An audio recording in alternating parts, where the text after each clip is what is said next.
Hello everyone, स्वागत है आप सभी का आपके अपने channel SS classes bye Sunita Singh में। मैं हूं सुनीता सिंह।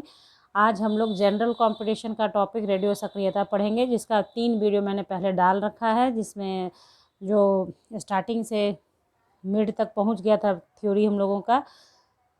आज हम लोग पढ़ेंगे भाग 4। ठीक है, रेडियो सक्रियता का भाग 4 है ये। आपको, अगर आप पहली बार इस वीडियो को देख रहे हैं और आपको वो तीनों में क्या पढ़ाया गया है ये जानना है, तो उसके लिए आप चैनल को सब्सक्राइब करें, बेल आइकन को प्रेस करें। और आपको जनरल कंपटीशन केमिस्ट्री का मैंने एक प्लेलिस्ट तैयार किया हुआ है, उसे आप खोलें और आपके यूज़फुल टॉपिक्स आपके सामने होंगे जिसका फ़ायदा आप उठा सकते हैं। तो चलिए, देरी नहीं करते हैं अपने वीडियो को स्टार्ट करने के लिए। अगर आप नए हैं तो चैनल को सब्सक्राइब करना, बेल आइकन को प्रेस करना बिल्कुल भी नहीं भूलिएगा। चलिए स्टार्ट करते हैं। आज हम लोग पढ़ेंगे रेडियो सक्रियता में क्या क्या पढ़ना है। बहुत इम्पॉर्टेंट है आज का भी क्लास आपका। मतलब क्लास तो हर एक इम्पॉर्टेंट होता है, लेकिन कुछ VVI होता है। आज का इम्पोर्टेंट बहुत क्लास बहुत इम्पॉर्टेंट है, क्योंकि इसमें जितना भी है न्यूमेरिकल प्रॉब्लम के साथ आपको समझते जाना है सब कुछ। जैसे आज हम लोग पढ़ेंगे क्या, अर्ध आयु काल, हाफ लाइफ पीरियड। बहुत इंपॉर्टेंट है, आप लोग भी जानते होंगे, कॉम्पिटिटिव एग्जाम आप देने को तैयारी कर रहे हैं तो। औसत आयु, एवरेज लाइफ, रेडियो सक्रियता की इकाई पढ़ेंगे, और बीच बीच में हम लोग और भी न्यूमेरिकल वगैरह बनाएंगे। ये एक हाईलाइटेड टॉपिक है आज के वीडियो का, कि ये सब पढ़ाया जाएगा आपको। बीच में न्यूमेरिकल बनाएंगे हम लोग, रिलेशन पढ़ेंगे औसत आयु और अर्ध आयु काल में। फिर रेडियो आइसोप डेटिंग, जो बहुत इंपॉर्टेंट है कॉम्पिटिटिव लेवल के लिए, वो भी हम आज के टॉपिक में, आज के वीडियो में पढ़ेंगे। तो चलिए स्टार्ट करते हैं। सबसे पहले हम लोग देखते हैं अर्ध आयु काल, हाफ लाइफ पीरियड। एकदम एक एक बात को समझिएगा। कॉम्पिटिटिव लेवल के लिए जो बहुत इंपॉर्टेंट है वही यहाँ पे डिस्कस किया जा रहा है। आपने डेरिवेशन नहीं बनाना होता है, कि डेरिवेशन हम लोग 11th-12th में बनाते हैं। ठीक है, यहाँ पे सिर्फ आपको जो इम्पॉर्टेंट है कॉम्पिटिशन के व्यू से वो बताया जा रहा है। ठीक है, तो देखिए, अर्ध आयु काल नाम से ही क्लियर हो जाता है, हाफ लाइफ पीरियड है ना। टोटल पीरियड का आधा, उसे कहेंगे क्या, हाफ लाइफ पीरियड।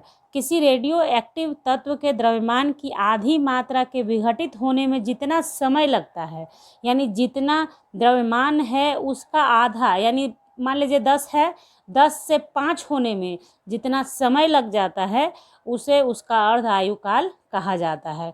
मतलब जितनी पूरी मात्रा है, उस मात्रा के आधा होने में जो वक्त लगता है, जो समय लगता है, उसे हम लोग अर्ध आयु काल या हाफ लाइफ पीरियड कहते हैं। क्लियर? मतलब मान लीजिए स्टार्टिंग में n है, और n/2 होने में जो वक्त लग जाए, उसे क्या कहते हैं हम लोग, हाफ लाइफ पीरियड कहते हैं। ठीक है, ये बात हुई। तो इसे टी हाफ से दिखाया जाता है, टी के नीचे छोटा सा हाफ लिखा जाता है, तो इसे टी हाफ से दिखाया जाता है। अब देखिए, आपको क्या क्या ध्यान रखना है। टी हाफ यानी अर्ध आयु काल, तथा पदार्थ की शेष मात्रा, यानी शेष मात्रा जो बच जाती है, शेष मात्रा n0 के बीच निम्न संबंध होते हैं। ध्यान दीजिएगा, n इक्वल टू होता है n0 into half to the power n, small n, okay.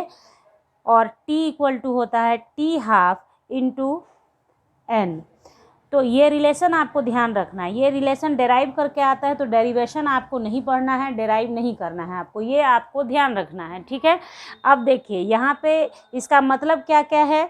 तो n0 का मतलब है, इसे n0 बोलते हैं, n0 भी आप बोल सकते हैं। इनिशियल अमाउंट, यानी n0 का मतलब हुआ इनिशियल अमाउंट, जो स्टार्टिंग में जो मात्रा थी उस मात्रा को बोलते हैं n0।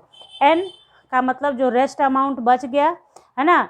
और कैपिटल टी का मतलब होता है टोटल टाइम, मतलब डिसइंटीग्रेशन होने में कितना टोटल टाइम लगा, टी। और n इक्वल टू होता है number of half life period, यानी कितना हाफ लाइफ पीरियड काम किया। यानी आप अभी देखेंगे जब मैं बताऊंगी आपको, जैसे आप ऐसे समझें, number of half life period क्या हो गया। मान लीजिए कोई वस्तु है, रेडियो एक्टिव एलिमेंट 20 ग्राम है, तो 20 से 10 होने में एक हाफ लाइफ पीरियड हो गया। 10 का 5 होने में एक हाफ लाइफ पीरियड हुआ। 5 से 2.5 होने में फिर हाफ लाइफ पीरियड हुआ ना, तो उसको क्या बोलेंगे हम लोग, नंबर ऑफ हाफ लाइफ बोलेंगे ना। बात आ रही समझ में? जैसे मान लीजिए कि एग्जाम्पल के तौर पर 20 का हाफ होने में 10 हुआ, तो यहाँ पे एक टी हाफ काम किया। उसके बाद 5 से हाफ होने में, सॉरी 10 से हाफ होने में 5 का हाफ होने में, तो यहाँ आप क्या देख रहे हैं, टी हाफ, तो कितना नंबर ऑफ टी हाफ हुआ, टी हाफ इक्वल टू 3 हुआ, नंबर ऑफ टी हाफ यानी अर्ध आयु काल कितना हुआ, 3 हुआ। यही यहाँ पे कहना है, एन का मतलब आपको यही है, number of half life period, कितना हाफ लाइफ पीरियड काम किया, ये हुआ। और आप जान लीजिए यहाँ पे आपको जो एक चीज़ याद रखना है कि टी हाफ जो होता है वो आपका प्रारंभिक मात्रा पर निर्भर नहीं करता है, प्रारंभिक यानी जो स्टार्टिंग से आप चले लेकर उस पर निर्भर नहीं करता है, द्रव्यमान पे निर्भर ही नहीं करता है क्या, हाफ लाइफ पीरियड। तो इसको हम लोग लिख लेंगे एक जगह नोट करके, क्योंकि कंपटीशन में आपको ये क्वेश्चन आ सकता है कि अर्ध आयु काल इनमें किस पर निर्भर नहीं करता है, तो उसके लिए इसको लिखना जरूरी है। तो इसे देखिए, लिख लीजिए आप लोग। तो ये देखिए, किसी रेडियो एक्टिव एलिमेंट की हाफ लाइफ उसके द्रव्यमान पर निर्भर नहीं करती है, याद रखिएगा, द्रव्यमान पर कुछ निर्भर नहीं करता, द्रव्यमान चाहे जितना भी हो, हाफ लाइफ पीरियड उस पर डिपेंड नहीं करता है। ओके, तो अभी जो थ्योरी हम लोगों ने पढ़ा उसका कैसे इस्तेमाल करेंगे, क्वेश्चन कैसे क्वेश्चन आ सकता है आपको वो देखिए आप। यदि रेडियम 3160 वर्षों में अपनी प्रारंभिक मात्रा का 1/4 रह जाता है, तब उसकी अर्धायु बताइए। ऐसा क्वेश्चन आपको क्लिक कर रहा होगा माइंड में कि ऐसा आता है कि रेडियम मान लीजिए कि 3160 वर्ष में अपनी प्रारंभिक मात्रा का 1/4 रह जाता है, तब उसकी अर्ध आयु बताइए, उसकी अर्ध आयु क्या होगी। तो देखिए इसमें क्या करना होगा, सबसे पहले तो प्रारंभिक मात्रा का होता है, तो अभी मैंने आपको थ्योरी में बताया कि n0 बराबर क्या होता है, इनिशियल यानी प्रारंभिक मात्रा, इनिशियल अमाउंट। तो यहाँ पे एक बात तो क्लियर है कि प्रारंभिक मात्रा का 1/4 रह जाता है, तो आप यहाँ पे मैंने बताया है n equal to rest amount है, तो n इक्वल टू क्या हो जाएगा, n0/4, प्रारंभिक मात्रा का 1/4 रह जाता है, रेस्ट अमाउंट मतलब रह गया अमाउंट जो बच गया, मतलब डिसइंटीग्रेशन के बाद जो डिसइंटीग्रेशन हो गया उसके बाद जो बच गया उसको बोलते हैं रेस्ट अमाउंट, और n0 इनिशियल अमाउंट, तो जो रह गया मात्रा, प्रारंभिक मात्रा का 1/4 रह जाता है, तो रह जाता है प्रारंभिक मात्रा का 1/4 कर दिया, n0 बाई इतना। अब आपका जो फॉर्मूला मैंने आपको बताया, n equal to n0 into 1/2 to the power n, ये बताया मैंने। तो n के जगह आप क्या करेंगे, n0/4 लिखेंगे, और ये n0 हो गया into 1/2 to the power n हो गया, तो n0 से n0 कैंसिल हो गया, है ना, क्लियर। तो इधर बचा 1/4 और इधर 1/2 का पावर n। तो ये चीज़ इसको देखिए आप ध्यान से, तो 1/4 को आप लिख सकते हैं 1/2 का स्क्वायर होल स्क्वायर, तो 1 इतना, तो हाफ हाफ सेम है, कैंसिल हो गया, तो n बराबर कितना आया, 2 आया, n बराबर 2 आया। तो अभी हम लोगों ने देखा है एक और फॉर्मूला, हम लोगों ने देखा है कि t capital T equal to क्या होता है, t हाफ इंटू n। तो यहाँ पे क्या कह रहा है क्वेश्चन में, क्या है, यदि रेडियम इतना वर्षों में अपनी प्रारंभिक मात्रा का 1/4 रह जाता है, तो अर्ध आयु निकालना है आपको। तो अर्ध आयु का फॉर्मूला अभी हम लोगों ने पढ़ा कैसा, t equal to t half into n, n तो निकल गया 2, n क्या निकला आपको, नंबर ऑफ अर्ध आयु कितना निकला, n निकला, और आपका t पूरा t क्या दिया हुआ है, इतना 3160 equal to t half into 2, इसलिए t हाफ इक्वल टू क्या हो जाएगा, 3160 बाई 2 कटेगा ये, तो आपका कितना आ जाएगा 80 ईयर्स। बात आई समझ में, क्या है जो थ्योरी आपने पढ़ा उसका यूज कैसे करना है, कैसे बनाना है ना। टोटल लाइफ पूर्ण वर्ष दिया हुआ था रेडियम का 3160, अर्धायु पूछ रहा था, तो सबसे पहले हम लोगों ने क्या किया, नंबर ऑफ अर्धायु निकाल लिया, n निकाल लिया, फिर फॉर्मूला पुट किया। तो ये सारा फॉर्मूला, दोनों फॉर्मूला आपने याद रखना है, तभी इस टाइप का क्वेश्चन को आप सॉल्व कर पाएंगे अपने एग्जाम में, ठीक है। तो याद रहेगा तो फटाक से बना सकते हैं, ऐसे आपको बहुत मेहनत हो जाएगा, उल्टा पुल्टा करते करते बन तो जाता ही है, लेकिन आपको फॉर्मूला याद रखने से बेटर होगा। ओके, तो ये एक क्वेश्चन हम लोगों ने बना लिया। अब देखिए, अगर कोई पूछता है आपसे कि यह किसी रेडियो एक्टिव एलिमेंट, मान ली जैसे ये आपको ध्यान रखना है कि द्रव्यमान पर निर्भर नहीं करता। अगर क्वेश्चन कुछ ऐसा आता है आपको द्रव्यमान से रिलेटेड, तो आपको ध्यान रखना होगा कि रेडियो एक्टिविटी द्रव्यमान पर नहीं डिपेंड करता है। हाफ लाइफ पीरियड क्या है, द्रव्यमान पर निर्भर नहीं करता है। उसी तरीके से अब हम लोग आगे बढ़ेंगे और देखेंगे एक और रिलेशन है आपको हाफ लाइफ पीरियड और डिसइंटीग्रेशन कांस्टेंट पर, है ना। उसका दोनों का रिलेशन क्या है, कैसे काम करता है, उसको हम लोग देखते हैं आगे। तो देखिए, अर्ध आयु काल टी हाफ तथा विखंडन स्थिरांक यानी लैम्डा से सूचित करते हैं उसको के बीच क्या संबंध है, T half equal to 0.693 by half, sorry lambda. ये आपको ध्यान रखना है, ये सब फॉर्मूला है जिसको आपको एक जगह लिख लेना है और दिमाग में रखना है, कुछ मेहनत नहीं है इसमें। T half equal to 0.693 by lambda. अब औसत आयु क्या होता है, देखिए, तो औसत आयु क्या है कि विखंडन स्थिरांक यानी लैम्डा के व्युत्क्रम रेसिप्रोकल को रेडियो एक्टिव एलिमेंट की औसत आयु कहा जाता है। तो इसको हम लोग सूचित कर सकते हैं कैसे, k इक्वल टू 1/λ, या आप चाहें तो इसे दूसरे और तरीके से भी रिप्रेजेंट कर सकते हैं, कोई लोग कैपिटल टी से भी करते हैं। तो k इक्वल टू 1/λ हो गया।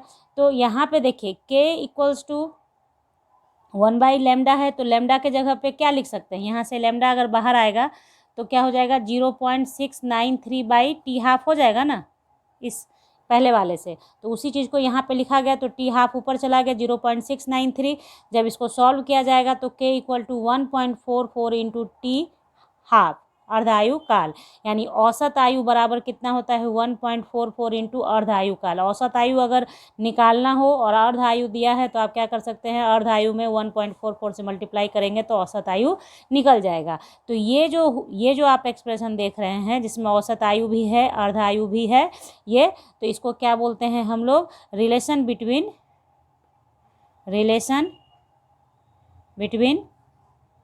Average life and half life period. बात आई समझ में। तो ये रिलेशन है। आप ये भी ऐसे भी लिख सकते हैं कि आपका औसत आयु के बराबर, यानी औसत आयु इक्वल्स टू कितना हो गया, अर्ध आयु, यानी टी हाफ बाई 0.693। क्लियर। तो ये सब रिलेशन इसलिए मैंने आपको कहा है कि आज का टॉपिक बहुत इंटरेस्टिंग होगा, इंपॉर्टेंट होगा। एक एक चीज़ है छोटा छोटा जिसको आपको दिमाग में रखना है, ताकि आप जो क्वेश्चन अगर न्यूमेरिकल स्टाइल का क्वेश्चन आता है तो आप उसको सॉल्व करने में एबल कर सकें। ओके, तो ये सब जब आप क्वेश्चन बनवाया जाएगा तो उस टाइम भी हम लोग देखेंगे कि कैसे बनाना है हम लोगों को, है ना। तो चलिए आगे बढ़ते हैं हम लोग। अब जानेंगे यूनिट क्या है इसका, कि यूनिट ऑफ रेडियो एक्टिविटी। तो देखिए, रेडियो एक्टिविटी का यूनिट आपको याद रखना ज़्यादा मुश्किल नहीं होगा। रेडियो एक्टिव का यूनिट क्या होता है, क्यूरी। इसलिए क्योंकि क्यूरी जी का इसमें बहुत बड़ा योगदान है रेडियो एक्टिविटी के अंदर, इसलिए उनको ऑनर दिया गया है Curie. Unit of radio activity क्या है हमारा, unit of radio activity, unit of radio activity equal क्या हो जाएगा हमारा, सिर्फ हम लोग को क्या याद रखना है, क्यूरी होगा। क्या होगा, क्यूरी।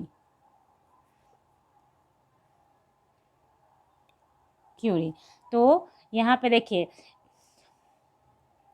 क्यूरी क्या कहलाता है, अब इसको भी जान लेना है कि क्यूरी है क्या। जैसे रेडियो एक्टिविटी का यूनिट हो गया क्यूरी, तो क्यूरी का मतलब क्या है, एक क्यूरी बराबर क्या होता है उसको हम लोग जान लेते हैं, है ना।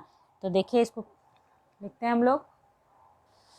देखिए, एक क्यूरी बराबर 3.70 इंटू 10⁻10 विखंडन प्रति सेकेंड, यानी रेडियो सक्रिय पदार्थ का वह परिमाण, वह मात्रा जिसमें प्रति सेकंड 3.70 इंटू 10⁻10 विखंडन होता हो। 1 सेकंड में 3.70 इंटू 10⁻10 विखंडन, अंदाज़ा लगाइए आप कि 1 सेकंड में कितना ज़्यादा विखंडन होता है।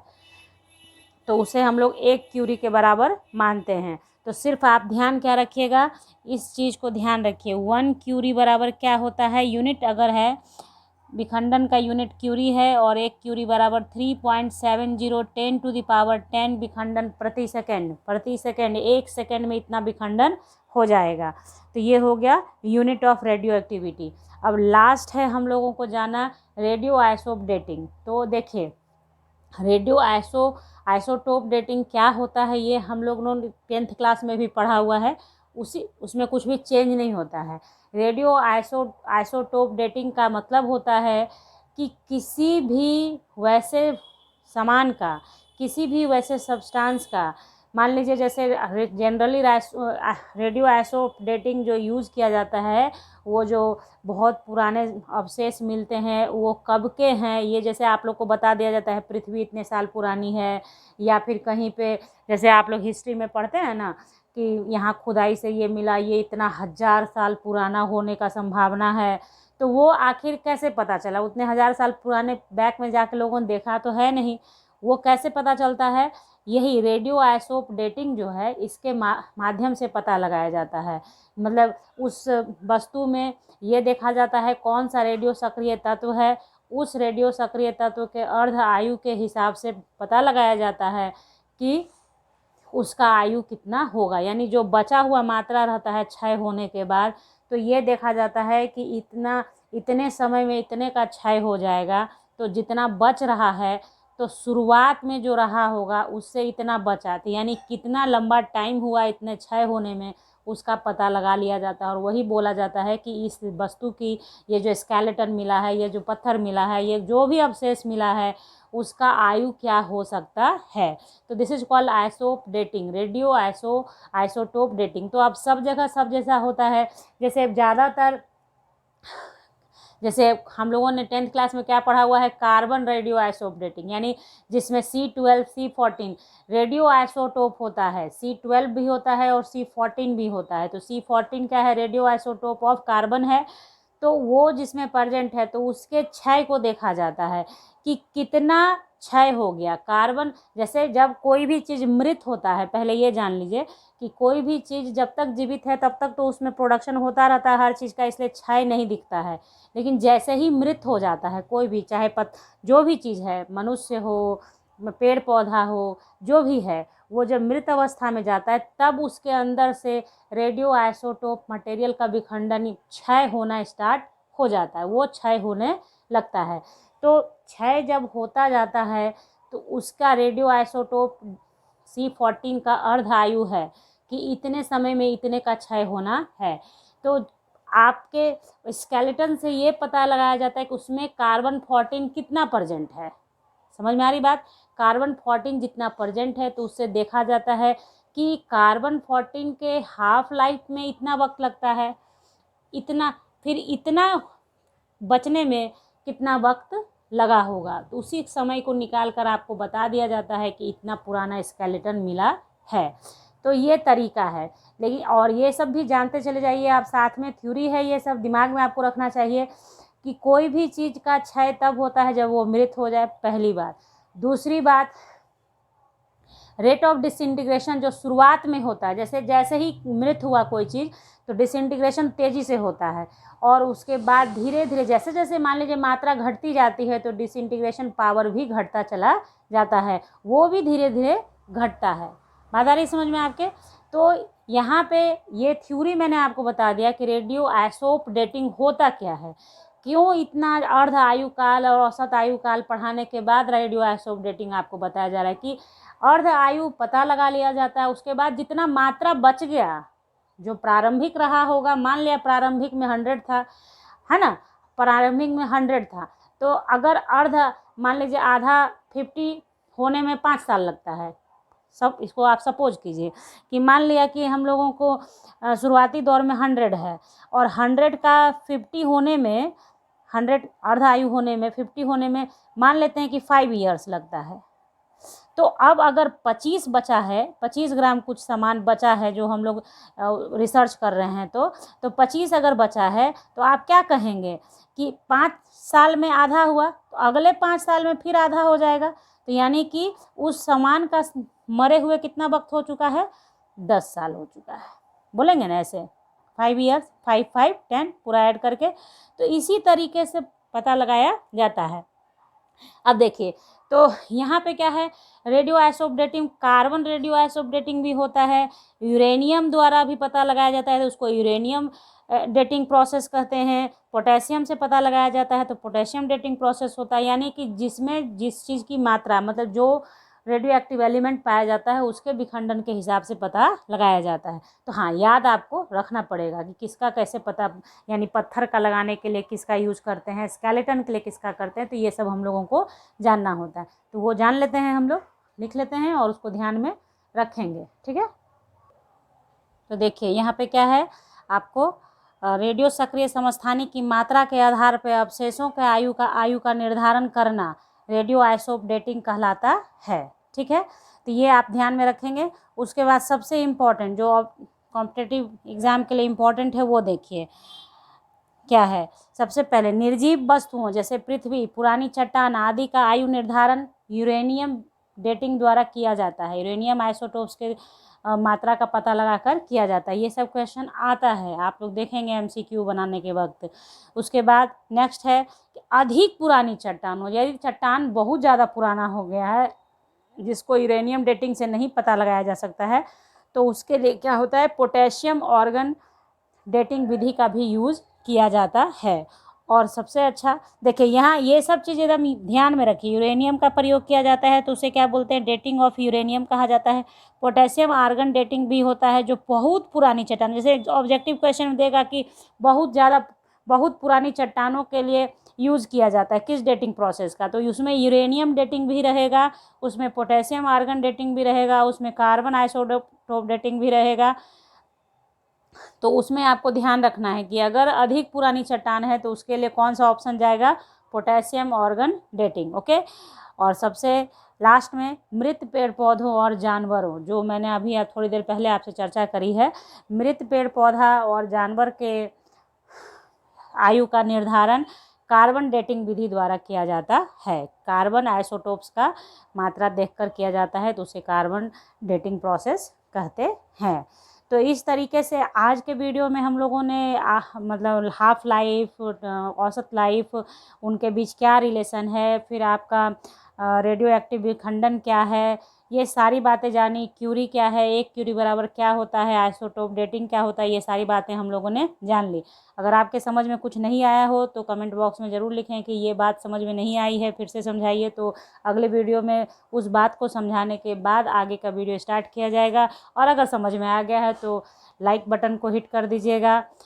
और अब हम लोग मिलेंगे बचे हुए टॉपिक के साथ नेक्स्ट वीडियो में। तब तक के लिए आप सभी को आपकी तैयारी के लिए बहुत बहुत शुभकामनाएं। Have a nice day, take care.